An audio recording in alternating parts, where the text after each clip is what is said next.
మా నాన్నగారు అనేవారు, ఎప్పుడురా నువ్వు ఇండియా వచ్చి హాయిగా సంపాదించింది అనుభవించడం అన్నారు. నాన్నగారంటే నేను అనుభవిస్తున్నాను కదా, అసలు మీ ఉద్దేశం ప్రకారం ఏంటంటే అన్నారు. అలా కదరా, ఇండియా వచ్చి హాయిగా కూర్చుని పొద్దున్న ఆ పేపర్ చదువుకోవాలిరా అన్నారు. సరే, మనం ఈ ఈ ఇంటర్నెట్లో ఇవి వచ్చిన తర్వాత పేపర్ చదవడం అది తగ్గిపోయింది. పైగా గంట గంటకి న్యూస్ వస్తుంది కదా, వాట్సాప్లో ఇంకా వస్తున్నాయి. సరే, ఈ న్యూస్ చదవడం మొన్న మొదలుపెట్టాను నేను పేపర్ తెప్పించడం. సరే, చదువుతున్న పేపరు. సో పేపర్ చదవడంతో పాటు కాఫీ కూడా తాగాలి. కాఫీ తాగుతూ ఇలా కుర్చీలో కూర్చుని పేపర్ చదువుకోవడం, ఇదే ఎంజాయ్మెంట్ అని మా ఫాదర్ చెప్పారు, అది చేస్తున్నాం. సరే, రోజు కూర్చోవడం, ఇలాగ పిచ్చాపాటి చేయడం.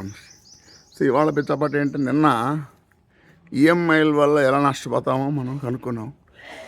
సో ఆ ఈఎంఐలు బాగానే ఉన్నట్టుగా ఉంటాయి. నెమ్మదిగా ఈఎంఐ చేసుకుంటే ఇదిగో కారు మంది అవుతుంది, ఇల్లు మంది అవుతుంది, ఇవన్నీ బాగానే ఉన్నాయి. కానీ అది జీతం వచ్చిన వరకు బాగానే ఉంటుంది. జీతం అయిన తర్వాత ఈఎంఐలు కష్టం అవుతాయి.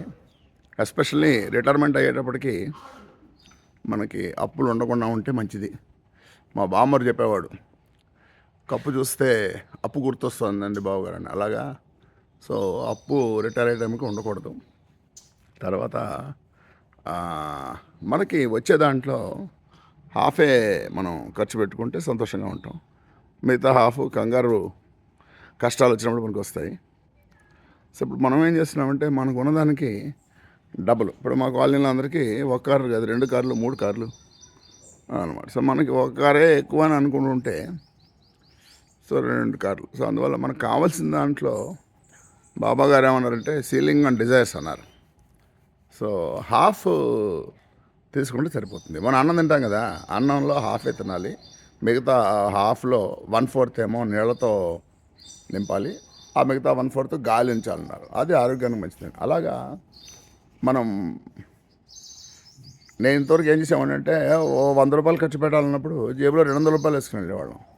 ఆ 200 రూపాయలు ఖర్చు పెట్టి తర్వాత క్రెడిట్ కార్డులో కూడా ఖర్చు పెట్టేవాళ్ళం. అలా కాకుండా మనం 100 రూపాయలు తీసుకెళ్తే 50 రూపాయలు ఖర్చు పెట్టాలి.